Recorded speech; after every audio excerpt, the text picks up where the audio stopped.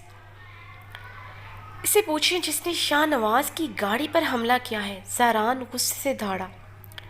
امینہ خانم نے دہلتے ہوئے سینے پر ہاتھ رکھے بابرک خان کو دیکھا، جو اطمینان سے چیئر پر بیٹھا کھانا کھا رہا تھا۔ اسے اس سب سے جیسے کوئی فرق ہی نہیں پڑ رہا تھا۔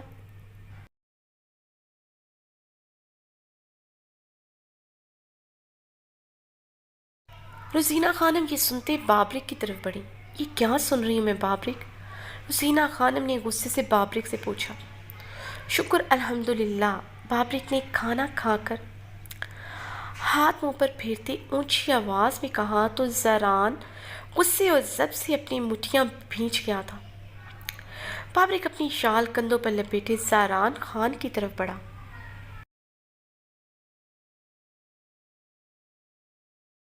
پوچھو لالا، کیا پوچھنا ہے تمہیں؟ اس رزق کے لیے سارا دن تم ادھر اسلام آباد میں کانٹریکٹ کھیلتا ہے، اپنے گھر سے دور رہتا ہے۔ کس لیے؟ اس رزق کے لیے۔ تمہیں اتنا تو لحاظ کرنا چاہیے تھا کہ ہم کھانا کھا رہا تھا، اللہ کی دی ہوئی نعمتوں کا شکر ادا کر رہا تھا، اور تم ہے کہ آتے ساتھ ہی شروع ہو گیا۔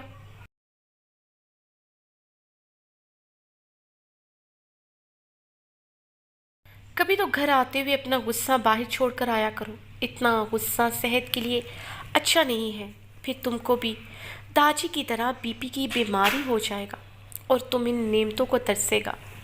بابرک زہران کے قریب آتے اپنی گھنی مونچھوں کو تاؤ دیتے ہوئے ٹھنڈے مگر سلگانے والے لہجے میں بولا، اپنی بکواس بند کرو، سیدھی طرح جواب دو، شاہ نواز پر حملہ کیوں کروایا؟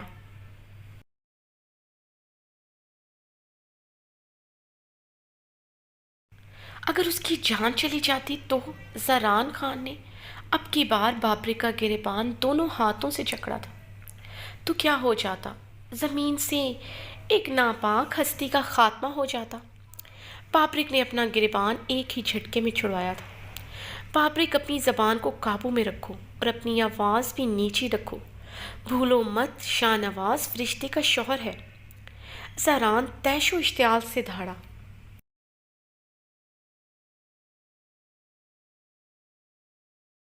ایسے شوہر سے اچھا ہے فرشتے بیوہ ہو جائے، بابرک نے سفاکیت سے کہتے ہوئے آنکھ ماری۔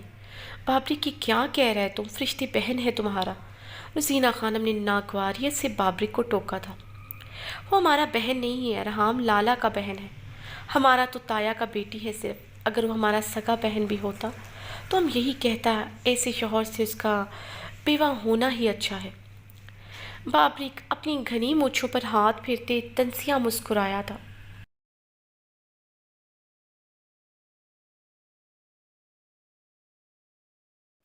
پھر تو عبیر کا بیوہ ہونا بھی زیادہ بہتر ہے۔ زہران کے طنز پر بابرک کا رنگ سرخ پڑا تھا۔ لالا، ہم تمہارا لحاظ کرتا ہے کیونکہ تم ہم سے بڑا ہے۔ بھولو مت کہ ہم تمہاری بہن کا شوہر ہے، اس ناطے تمہارا ہماری عزت کرنا بنتا ہے۔ بابرک کے چہرے پر برہمی کے آثار نمودار ہوئے تھے۔ زہران خان کا طنز اسے آگ لگا گیا تھا۔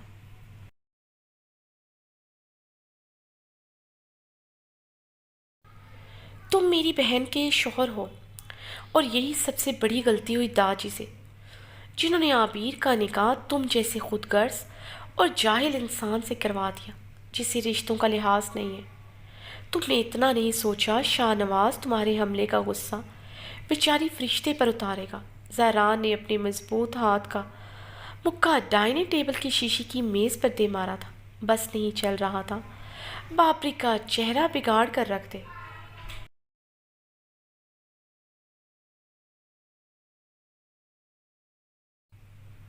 تمہیں کیوں اتنی تکلیف ہو رہی ہے لالا؟ اگر تمہیں فرشتے کی اتنی ہی فکر تھا تو کر لیتے فرشتے سے شادی۔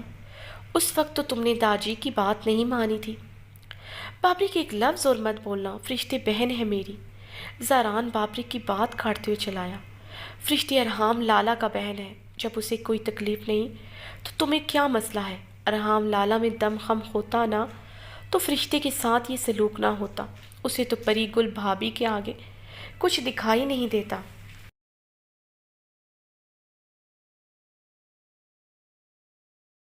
چوروں کا غلام بنا پھرتا ہے ہر ٹائم. پری گل بھابھی کی لگامیں کس کر رکھتا تو فرشتے بھی خوش ہوتی. وہ تو پری گل بھابھی کے نیچے لگا ہوا ہے. اللہ اللہ، پری گل بھابھی تو فتنہ ہے فتنہ.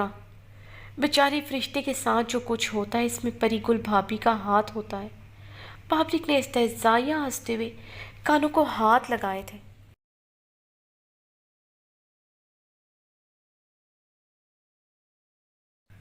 تمیز سے بات کرو بابرک، پری گل ہماری بھابھی ہے اور ارحام لالا تم سے بڑے ہیں.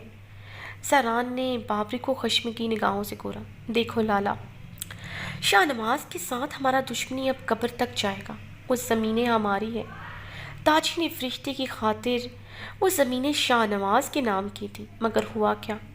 فرشتے تو اب بھی شاہ نواز کے ہاتھوں پٹتا ہے.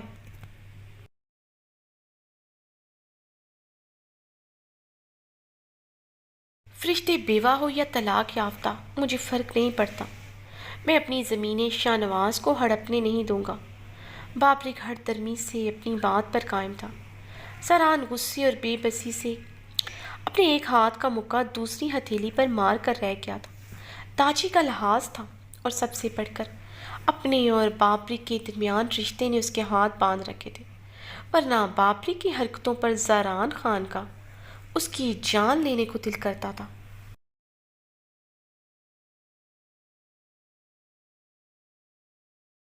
اور ایک بات تم بھی کان کھول کر سن لو، عابیر میرے نکاح میں ہے. ایک بار یہ رخصتی ہو جانے دو. جس طرح تمہاری زبان چلتی ہے میرے سامنے پھر نہیں چلے گی، کیونکہ میں اپنی عورت کو کنٹرول کرنا جانتا ہوں. عابیر کی لگامیں میں پہلی رات ہی کھینچ دوں گا تاکہ تمہاری آنکھیں میرے سامنے جھکی رہیں اور تمہارا زبان حلق میں ہی دم توڑ دے.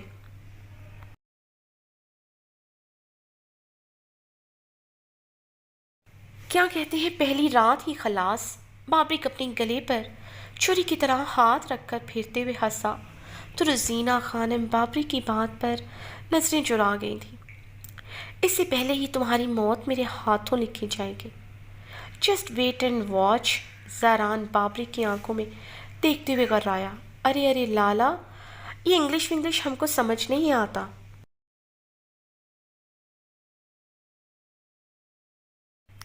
کیا انگریزی میں گالی دے رہا ہے؟ پشتو میں گالی دیتا تو ہم بھی آگے سے جواب دیتا. قسم سے بہت مزہ آتا. بابرک کی ہنسی کی آواز گونجی تو زاران اس پر تعصف اور اشتعال بھری نگاہ ڈالتے غصے سے وہاں سے واک آؤٹ کر گیا.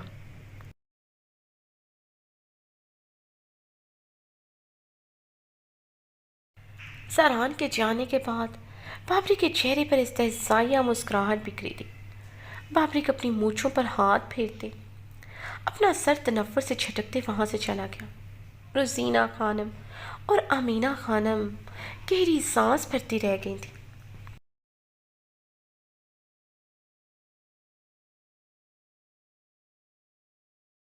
ابریش، تم کیوں پاکستان نہیں جانا چاہتی؟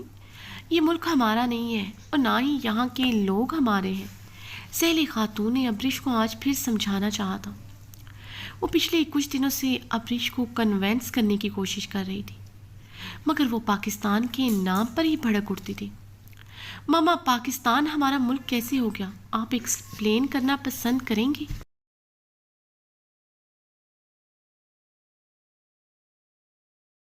میں اس ملک میں پیدا ہوئی، بڑی ہوئی، یہاں اپنی تعلیم حاصل کی. اب آپ یہ کہہ رہی ہیں یہ ملک ہمارا نہیں ہے، یہاں کے لوگ ہمارے نہیں ہیں. پاکستان کے لوگ ہمارے ہیں کیا؟ ابریش نے استہزائیہ مسکراہٹ کے ساتھ استفہامیہ لہجے میں سوال کیا. ہم زندہ بھی ہیں یا مر گئے ہیں کسی نے ہمارا آج تک پتہ نہیں کیا، تو وہاں کے لوگ کیسے ہمارے ہو گئے؟ ابریش نے غصے سے بولتے ہوئے اپنے براؤن سلکی بالوں کی اونچی سی پونی بنا کر انہیں سمیٹا تھا.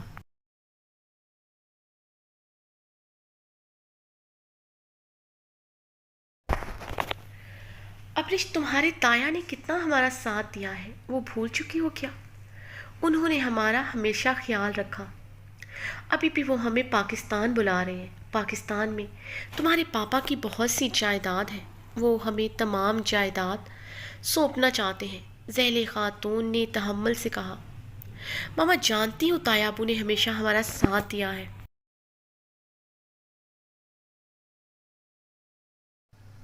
لوگ یہاں سے ڈالر پاکستان بھیجتے ہیں، ایک ہم تھے، ہمارے لیے پاکستان سے پیسہ آتا تھا، کیونکہ ہمارے باپ کو ہماری پرواہ تھی ہی نہیں۔ وہ تو ہماری ذات سے ایسے لاپرواہ تھے جیسے ہم لوگ ان کے کچھ نہیں لگتے۔ لیکن اب جب میں اپنے پیروں پر کھڑی ہو چکی ہوں، آہل جاب کر رہا ہے، انایا یہاں پڑھ رہی ہے، تو اب ہم امریکہ چھوڑ کر پاکستان کیوں جائیں؟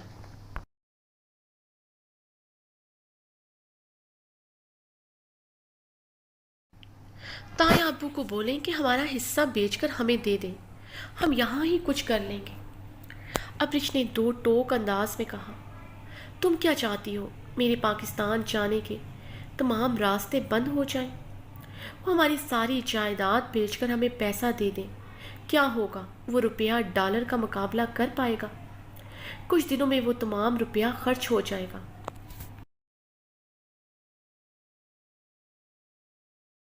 اور ہم یہاں پر ساری عمر بھی رہیں گے تو اپنا کچھ نہیں بنا سکیں گے۔ یہ ملک پرایا تھا، پرایا ہی رہے گا۔ زہلے کی بات پر ابرش کے ہونٹوں پر پھر سے استہزائیہ مسکراہٹ بکھری تھی۔ اور کیا کہہ رہی ہو تم پیروں پر کھڑی ہو چکی ہو، ایک ڈھنگ کی جاب تک تمہارے پاس نہیں ہے، آئے دن تمہاری جاب بدلتی رہتی ہے۔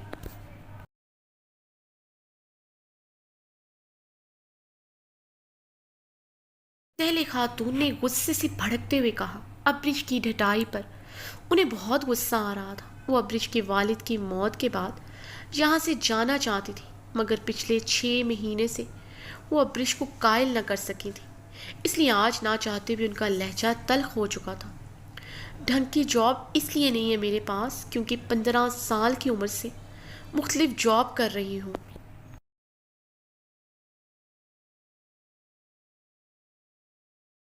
پاپا کو ہماری پرواہ تھی نہیں، اور آپ اپنی بیماری کی وجہ سے مزید جگہ جگہ نوکری نہیں کر سکتی تھی، کیونکہ آپ کو ہمیشہ جاب سے واپس گھر آنے کے بعد اٹیک آتے تھے، پھر آپ دنوں بستر پر پڑ جاتی تھی۔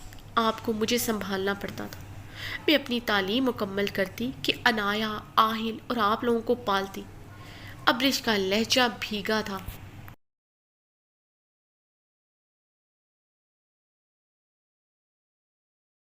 اس لیے تو کہہ رہی ہوں ابرش، پاکستان چلنا چاہیے، وہاں پر تمہیں جاب نہیں کرنی پڑے گی، وہاں تمہارے باپ کا بزنس ہے، وہ تم سنبھالنا۔ زہلے خاتون نے ابرش کے کندھے پر نرمی سے ہاتھ رکھا تھا۔ ماما جانتی ہوں میں آپ پاکستان کیوں جانا چاہتی ہیں، آپ کو اپنے رشتے یاد آ رہے ہیں جنہیں آپ کبھی نہیں بھولی۔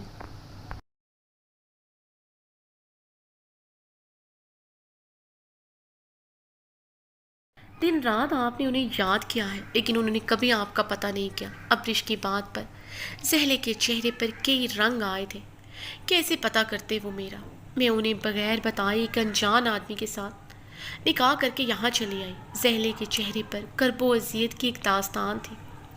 تو کیا ہوا ماما؟ آپ نے نکاح کیا تھا، کوئی گناہ نہیں کیا تھا۔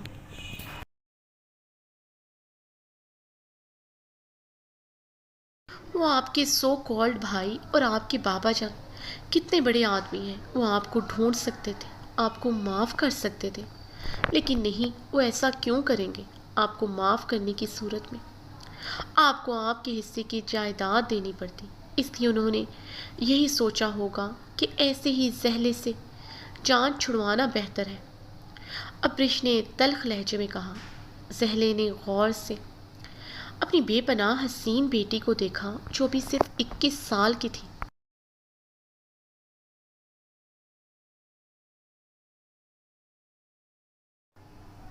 جسے قدرت نے حسن کی دولت سے مالا مال کیا تھا، مگر 21 سال کی عمر میں اس نے کافی تلخ اور کٹھن زندگی گزاری تھی۔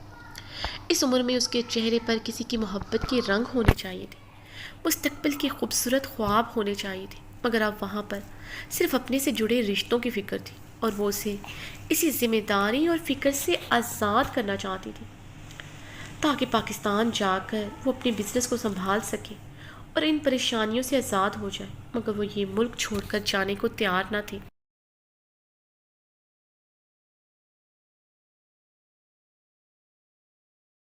میں جانتی ہوں خان فیملیز کے بارے میں، کافی ریسرچ کی ہے میں نے ان لوگوں کے متعلق۔ یہ خان کیسے ہوتے ہیں، وہ اپنی عورتوں کو کیسے رکھتے ہیں، جائیداد باہر نہ چلی جائے، اپنی بیٹی کی شادی برادری سے باہر نہیں کرتے، عورتوں کو تعلیم حاصل نہیں کرنے دیتے، عورتوں کو پردہ کرواتے ہیں، اپنی ملکیت سمجھتے ہیں، ایک سے زائد شادیاں کرتے ہیں۔ I hate Khan.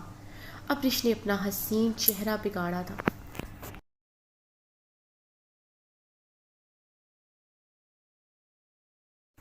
ابرش، تمیز کے دائرے میں رہ کر بات کرو۔ تم نے کہاں سے یہ فضول اور بے بنیاد تحقیق کی ہے؟ تم جانتی ہی کیا ہو خانزادہ فیملیز کے بارے میں، وہاں کے لوگوں کے بارے میں؟ میرے بھائی اور بابا جان ایسے نہیں ہیں۔ تم نے جو ریسرچ کی ہے وہ بالکل غلط اور غیر حقیقی ہے۔ اگر وہ اپنی عورتوں کو پردہ کرواتے ہیں تو وہ پردہ خدا نے ہی عورت پر فرض قرار دیا ہے۔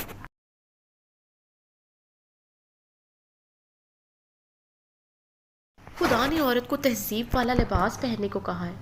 جس میں عورت کا جسم نمایاں نہ ہو، وہ خدا کا دیا ہوا حکم ہی عورتوں پر لاگو کرتے ہیں۔ عورت کا خود کو چھپا کر رکھنا ہی اصل حسن ہے، اسی میں عورت کی عزت ہے۔ برادری سے باہر بھی شادیاں ہوتی ہیں، لیکن اگر برادری میں اچھے لڑکے ہیں تو برادری میں شادی کرنے میں کیا مذائقہ ہے؟ عورتوں کو اپنی ملکیت سمجھتے ہیں،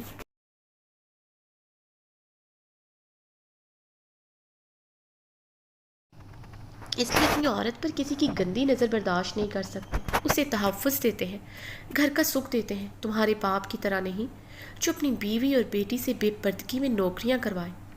اسے اپنی احساس ذمہ داری کا پتہ نہ ہو، کیونکہ تمہارا باپ ہمارا خرچہ نہیں اٹھا سکتا تھا، اس لیے اس نے ہم سے برائے نام ہی تعلق رکھا تھا۔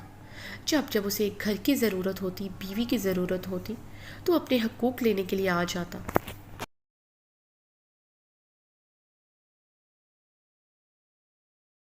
باہر گرل فرینڈ رکھنے سے اچھا ہے انسان ایک سے زائد شادیاں کر لے۔ 4 شادیاں کرنا بھی جائز ہے، یہ قانون بھی خدا کا ہی لاگو کردہ ہے، اور ہر کوئی ایک سے زائد شادیاں نہیں کرتا۔ بابا نے بھی 2 شادیاں کی تھی، کیونکہ ان کی پہلی بیوی سے ان کی کوئی اولاد نہیں ہوئی تھی، اس لیے انہوں نے اولاد کی خاطر دوسری شادی کی۔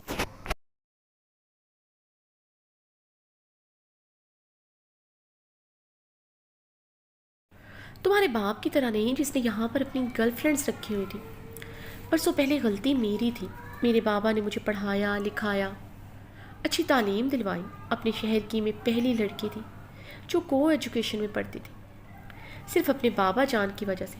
غلطی مجھ سے ہوئی تھی، مان میں نے توڑا تھا ان کا، میں ان کا سامنا نہیں کر سکتی، ورنہ کب سے ان کے قدموں میں گر جاتی۔ پاشا سے شادی کرنا میری زندگی کی سنگین غلطی تھی، جہاں آ کر مجھے بے پردہ ہونا پڑا۔ ٹکے کی نوکری کرنے کے لیے مجھے گھنٹوں کام کرنا پڑا۔ یہاں نوکری کی وجہ سے میں مکمل حجاب نہیں کر سکتی تھی، میں نے کبھی حجاب اتارا نہیں تھا، مگر یہاں حجاب کے بغیر نوکری کرتی رہی، صرف تم لوگوں کو پالنے کی خاطر۔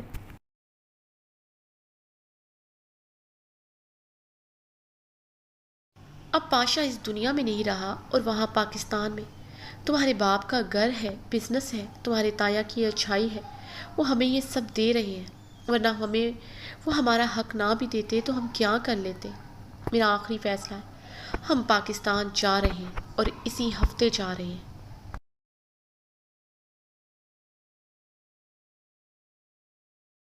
تم یہاں کا کام جتنی جلدی ہو سکے سمیٹ لو، زہلے نے سخت لہجے میں اپنا فیصلہ سنایا تھا۔ واٹ ایور ماما، آپ کچھ بھی کہیں، میں پاکستان نہیں جاؤں گی، اور میں انایا کو اسکول سے لینے جا رہی ہوں، بہت دیر ہو چکے ہیں۔ اب رش سپاٹ انداز میں کہتے ہوئے چلی گئی تو زہلے خاتون گہرا سانس بھر کر رہ گئی تھی۔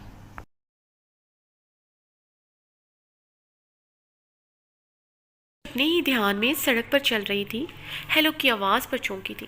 ہیلو، ابرش خوشگواریت سے مسکرائی تھی۔ آپ یہاں پر کیا کر رہے ہیں؟ ابرش نے مسکراتے ہوئے پوچھا۔ یہ کوشچن میں بھی آپ سے پوچھ سکتا ہوں، آپ یہاں پر کیا کر رہی ہیں؟ جو آپ پر مسکراتے ہوئے کہا تو ابرش کھلکھلا کر ہنس پڑی تھی۔ یار خان، مبہوت سا اسے دیکھتا رہ گیا تھا۔ یہ نہیں تھا، اس نے آج تک حسین چہرہ نہیں دیکھا تھا۔ ان کے علاقے میں ایک سے ایک حسین چہرہ تھا، مگر ابرش میں ایک عجیب سی کشش تھی۔ جو اسفندیار خان کو اپنی طرف کھینچتی چلی جا رہی تھی۔ وہ جتنی خوبصورت تھی اس سے کہیں زیادہ اس میں کشش پائی جاتی تھی۔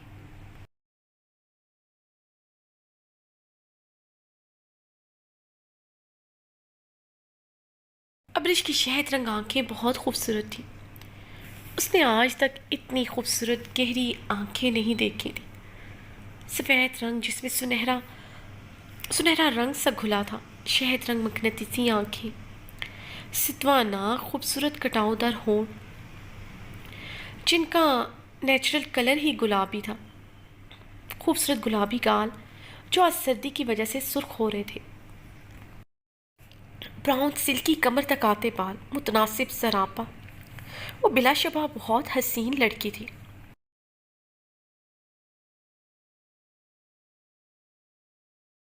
اس وقت ابرش بلیک جینس پر براؤن لانگ کوٹ پہنے ہوئی تھی، براؤن کلر کی گرم کیپ لی ہوئی تھی، اپنے سلکی براؤن بال کھلے چھوڑ رکھے تھے جو اس کی کمر پر بکھرے تھے۔ کچھ لٹیں کیپ کے اطراف میں اس کے گالوں کو چھو رہی تھی۔ کیا ہوا؟ ابرش نے مسکراتے ہوئے اسفندیار خان کے آگے چٹکی بجائی تو اسفندیار خان ہوش کی دنیا میں واپس آیا تھا۔ کچھ نہیں، میں پوچھ رہا تھا آپ یہاں پر کیا کر رہی ہیں؟ اسفندیار نے اپنا سوال دہرایا۔ میرا پاس ہی میں گھر ہے، گھر میں دل نہیں لگ رہا تھا، سوچا تھوڑی سی واک کر لوں۔ ابرش نے سردی سے کانپتے ہوئے اپنے دونوں ہاتھ کوٹ کی جیکٹ میں ڈالے تھے۔ اسفندیار اس کی حالت دیکھتا مسکرا گیا تھا۔ آپ کو سردی نہیں لگتی؟ اس دن بھی میں نے آپ کو ہلکی سی جیکٹ میں دیکھا تھا۔ آج بھی آپ نے صرف ایک جیکٹ پہنی ہوئی ہے جو اتنی گرم بھی نہیں لگ رہی۔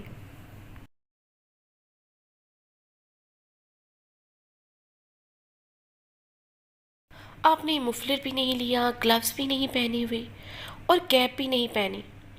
ابرش اسے ایسے دیکھتے جھرجھری لے کر رہ گئی تھی۔ یہ سردی تو کچھ نہیں، ہمارے علاقے میں اس سے کہیں زیادہ سردی پڑتی ہے، ہمیں عادت ہے ایسے رہنے کی۔ اسفندیار خان کے چہرے پر مسکراہٹ بکھری تھی۔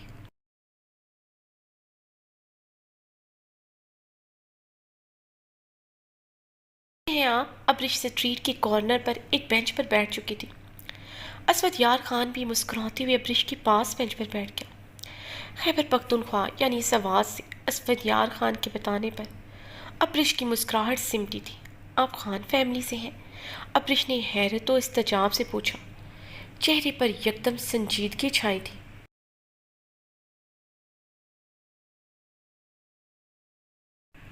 ہاں، میں خان فیملی سے ہوں۔ اسفندیار خان کے بتانے پر ابرش کے چہرے پر ناگواری کا تاثر ابھرا تھا جسے وہ چھپا گئی تھی۔ کیا ہوا ابرش؟ آپ کی مسکراہٹ کیوں سمٹ گئی؟ اسفندیار خان نے اس کے سنجیدہ چہرے کو بغور دیکھتے ہوئے پوچھا، جہاں نہ صرف سنجیدگی چھائی تھی بلکہ ہلکی ہلکی ناگواری کا تاثر بھی تھا جسے وہ لب بھینچے چھپانے کی کوشش کر رہی تھی۔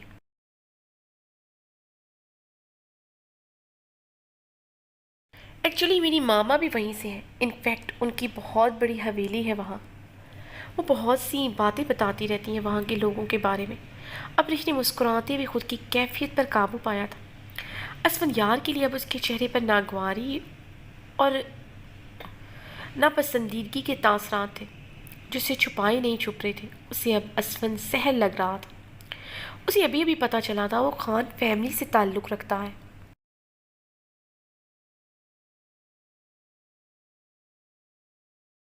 ریئلی؟ یہ تو بہت اچھی بات ہے۔ آپ ہمارے علاقے سے ہیں؟ کیا نام ہے آپ کے پاپا کا؟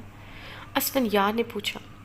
میرے پاپا نہیں، میری ماما کی فیملی ادھر ہے، میرے نانا وغیرہ کی فیملی، اور اب تو وہ لوگ بھی زندہ نہیں، میرے نانا جان اس دنیا میں نہیں رہے اور نہ ہی ان کی کوئی دوسری اولاد ہے۔ ابرش نے لب کاٹتے ہوئے جھوٹ بولا تھا۔ میں اس دن کے لیے آپ کو تھینک یو بولنا چاہتی تھی۔ آپ نے میرا پرس اس چور سے واپس لا کر دیا، تھینکس۔ یہاں امریکہ میں بھی کرائم کتنا بڑھ گیا ہے نا۔ ابرش نے بات بدلی تھی۔ اسفندیار نے کچھ دن پہلے اس کی کافی مدد کی تھی۔ اگر اس کا بیگ وہ چور سے واپس نہ لاتا تو اس کے پیسوں کے ساتھ اس کے امپورٹنٹ ڈاکومنٹ بھی چوری ہو جاتے۔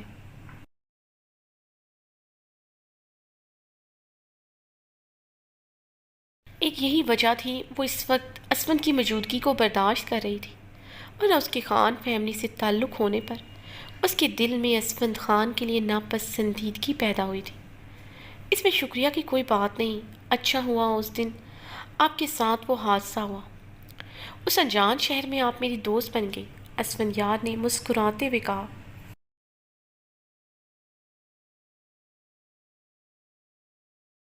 اچھا یہ بتائیں آپ یہاں پر کیا کرتے ہیں؟ ابرش کے سوال پر اسفندیار گہرا مسکرایا تھا۔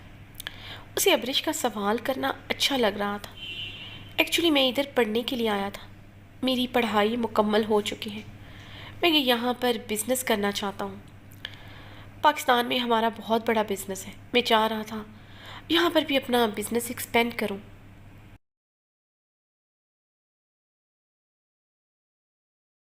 میرا یہ آئیڈیا زاران کو بھی بہت پسند آیا ہے، اسفندیار نے مسکراتے ہوئے بتایا۔ ابرش نے اسفندیار کو غور سے دیکھا تو اسے اندازہ ہوا تھا وہ کافی ہنسمکھ سا انسان ہے۔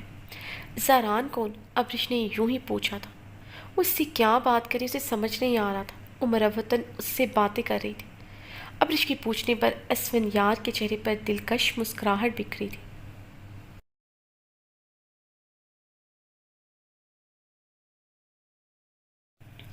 زاران خان زادہ، میرا جگری یار، میرا سب کچھ، میرا دوست، میرے تایا کا بیٹا، ون اینڈ اونلی زاران خان زادہ، جس کی سحر انگیز شخصیت کو کوئی بیٹ نہیں کر سکتا۔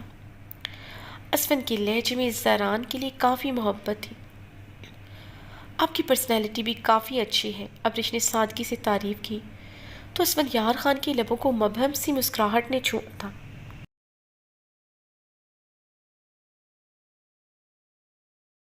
اس نے بہت غور سے ابرش کے حسین چہرے کو دیکھا جو کسی بھی بناوٹ سے پاک تھا۔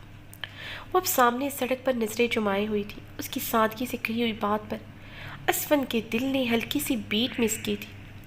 وہ بھی ادھر میرے ساتھ ہی پڑھتا تھا، مجھ سے 2 سال پہلے ہی اس نے اپنی تعلیم مکمل کی ہے، اب پاکستان میں اپنا بزنس سنبھال رہا ہے۔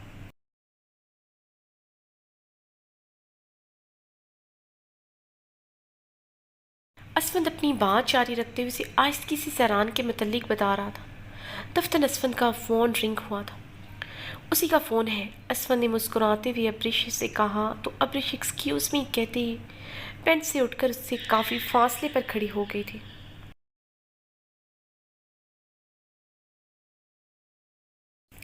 اسفند نے ایک نظر ابرش کو دیکھا جو اس سے دور کھڑی تھی، ایک نظر موبائل کو دیکھا جو مسلسل رنگنگ ہو رہا تھا۔ اسفندیار نے گہرا سانس بھرتے فون اٹینڈ کیا، جانتا تھا زاران خان اس کی جان نہیں چھوڑے گا۔ کیسا ہے؟ اسفند نے کال اٹینڈ کرتے زاران کو ویڈیو کال پر دیکھتے ہوئے کہا۔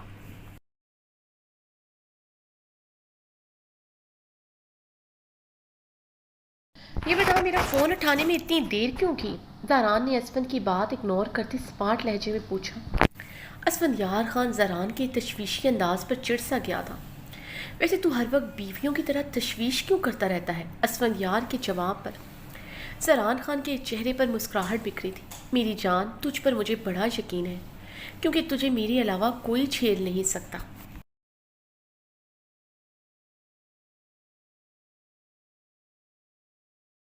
تیری طرف سے میں بے فکر ہوں، تو اکیلا تھا، اکیلا ہی مرے گا۔ زاران نے اپنی مسکراہٹ دبائے کہا تو اسفندیار نے ابرش کو دیکھا جو اسے کافی فاصلے پر کھڑی اپنے سیل فون میں مصروف تھی۔ بکواس بند کر، اپنی کام کی بات کر، میرا اکیلا ہونے کا چھوڑ، تو اپنی بتا، یہاں تو تجھے کوئی پسند نہیں آئی، وہاں کوئی پسند آئی ہے، یا میری طرح تیرا بھی اکیلا ہی مرنے کا ارادہ ہے؟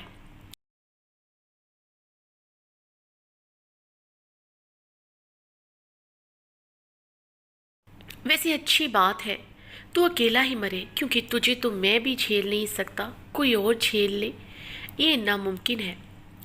اسفندیار نے جوابی کارروائی کی تو زاران کا بلند و باغ کہکا گونجا تھا۔ کہکا لگانے پر اسفند کے چہرے پر بھی مسکراہٹ بکھری تھی۔ آج موڈ بڑا خوشگوار ہے، لگتا ہے واقعی میں کوئی پسند آ گئی ہے جناب کو۔ اسفندیار کے لبوں پر مسکراہٹ بکھری۔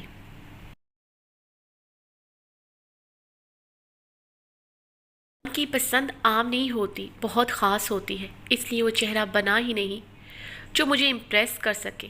یا پھر اس دل کو کوئی اٹریکٹ کر سکے۔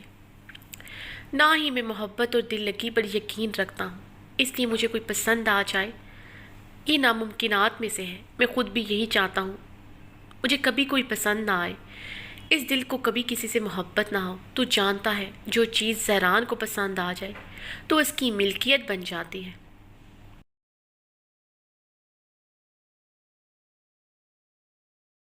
زہران اپنی چیزوں کے بارے میں بہت پوزیسو ہے، جس پر وہ کسی کا سایہ بھی برداشت نہیں کر سکتا، اور یہی بات میرے لیے نہیں اس کے لیے مسئلہ ہوگا۔ میری جنونیت سہنا آسان نہیں، زہران خان کا ہونا آسان نہیں ہے۔ زہران خان نہ کسی کا ہو سکتا ہے نہ کسی کو اپنا بنا سکتا ہے، اس لیے میں مورے کی پسند سے شادی کروں گا، اور وہ صرف زہران خان کی بیوی ہوگی، زہران خان کی عورت۔ اس سے آگے اس کا کوئی مقام نہیں ہوگا۔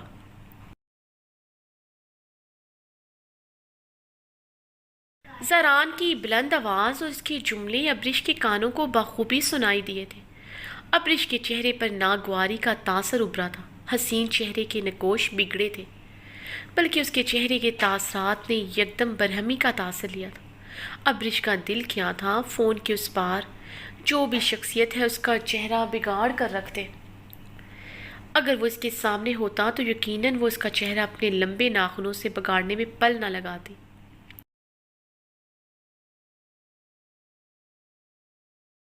وہ وہاں مزید ٹھہری نہیں تھی، پیر پٹکتی غصے سے آگے بڑھی۔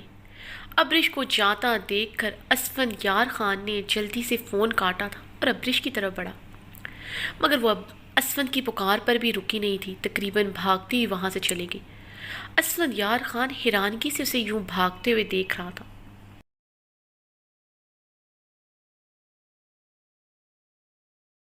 سمیع اللہ خان کے 3 بیٹے ہیں، جن کے نام نوریز خان، اربد خان اور درید خان ہیں۔ نوریز خان سب سے بڑے بیٹے تھے، وہ اور ان کی اہلیہ ایک کار حادثے میں اللہ کو پیارے ہو گئے تھے۔ ارحام خان اور فرشتے ان کی اولاد ہیں۔ اربد خان جو نوریز سے چھوٹے ہیں، اربد اور امینہ خانم سے زران خان اور شہرام خان، اور ایک بیٹی ہے جس کا نام عبیر ہے۔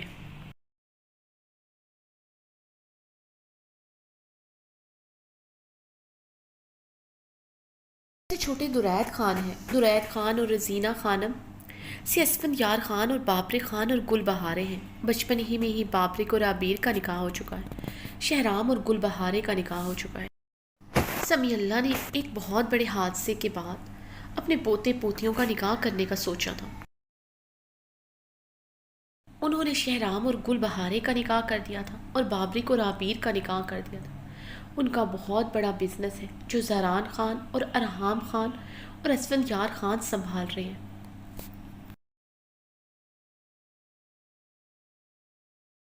ارحام خان زادہ آندھی طوفان بنا حویلی میں داخل ہوا تھا۔ خوبرو سنجیدہ چہرے پر شدید برہمی کے تاثرات تھے۔ شاہ نواز پر حملے کی خبر اسے مل چکی تھی، اور یہ بھی کہ فرشتے کو شاہ نواز نے گھر سے نکال دیا ہے۔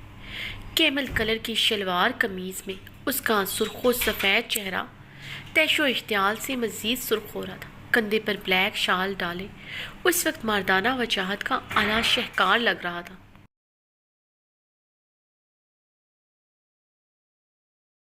وہ اپنی آئی برو کو مسلسل اپنے انگوٹھے سے مسلتے ہوئے اپنے اندر اٹھتے غیظ و اشتعال پر قابو پانے کی ناکام سے ہی کر رہا تھا۔ غصہ اور اشتعال تھا جو مسلسل بڑھتا ہی جا رہا تھا۔ فرشتے کو گھر سے نکالنے کی خبر سن کر وہ اپنی بہت امپورٹنٹ میٹنگ چھوڑ کر یہاں پہنچا تھا۔ بابرک سے بحث کرنا اور اسے سمجھانا بیکار تھا۔ زران نے اسے اپنی اور بابرک سے بحث کے متعلق تمام بات اس کی گوش گزار دی تھی۔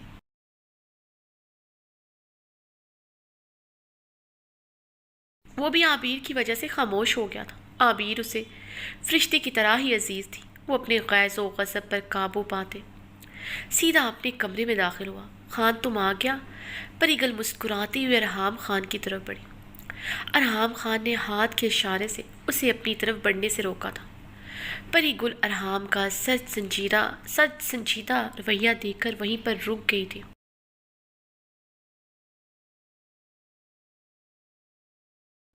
کیا ہوا ہے خان؟ تم اتنا سنجیدہ کیوں ہے؟ اتنے دنوں بعد تم گھر آیا ہے، مجھے دیکھتے ہی تمہارا منہ بن گیا ہے، پری گل نے سنجیدگی سے کہا۔ کیا چاہتی ہو گل؟ میں کمرے میں آ کر تمہیں گلے سے لگاتا، بہت پیار کرتا، کیونکہ میری بہن کو تمہارے بھائی نے گھر سے نکال دیا ہے۔ ارحام خان نے بہت ضبط سے کہا تھا، ورنہ اس وقت اس کا پوری دنیا کو آگ لگانے کو کر رہا تھا۔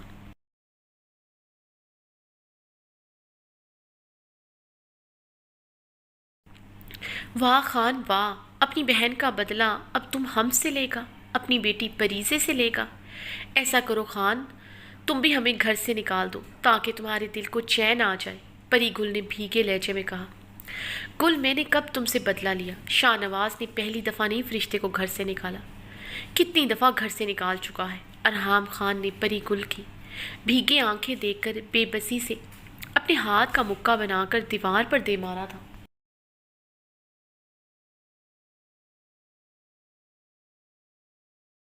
اس لیے میں نے تم سے کہا تھا خان، یہ وٹا سٹا نہ کرو، بھول جاؤ مجھے۔ تم نے کہا تھا میں کبھی تمہیں شاہ نواز کی کسی غلطی کی سزا نہیں دوں گا، لیکن جب بھی فرشتے یہاں آتی ہے تو مجھے کٹہرے میں لا کھڑا کرتا ہے۔ مجھے کٹہرے میں کھڑا کرنے کے بجائے تمہیں بابرک کا گریمان پکڑنا چاہیے تھا کہ کیوں اس نے تمہارا بہن کے شوہر پر فائرنگ کی۔ اگر میرے بھائی کو کچھ ہو جاتا، اس کا ذمہ دار کون ہوتا؟ خان بولو، جواب دو، پری گل چیخی تھی۔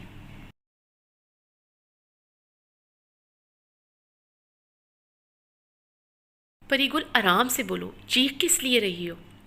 میں تم سے تحمل سے بات کر رہا ہوں، تم اس طرح چیخ کر کیا ثابت کرنا چاہتی ہو؟ ارحام خان نے آگے بڑھتے پری گل کی کلائی کو غصے سے اپنی آہنی گرفت میں لیا۔ کیونکہ خان میں ان پڑھ ہوں، تمہاری طرح امریکہ سے پڑھ لکھ کر نہیں آیا، اس لیے مجھے بولنے کی تمیز نہیں ہے۔ کہا تھا تم سے مجھ جیسی ان پڑھ سے شادی نہ کرو۔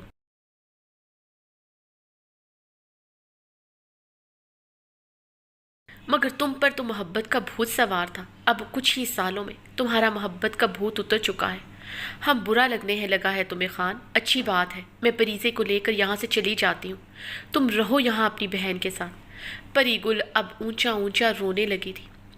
پری گل، میں برداشت کر رہا ہوں تو اس کا یہ مطلب نہیں تم میرے سر پر سوار ہو جائے، اپنی آواز نیچی رکھو۔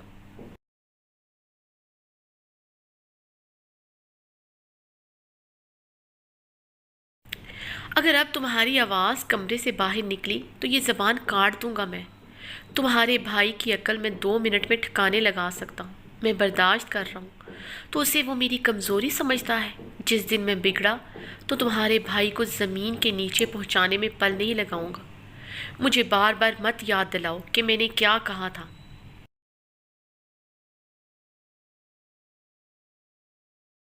میں نے تم سے محبت کی تھی جس پر میں آج بھی قائم ہوں۔ میں اپنی بیٹی اور تم سے بہت محبت کرتا ہوں۔ شاہ نواز کے کسی عمل سے بھی میں اپنی بیوی کو گھر سے نہیں نکال سکتا، کیونکہ داجی کی یہ تربیت نہیں ہے کہ کسی کی غلطی کی سزا کسی بے گناہ کو دوں۔ اب اپنے بھائی کو فون کرو، فرشتے کو آ کر یہاں سے لے جائیں، ورنہ میری دھمکی اسے صاف الفاظ میں پہنچا دو۔ ارحام خان ایک ایک لفظ غصے سے چباتا ہوا کمرے سے نکل گیا۔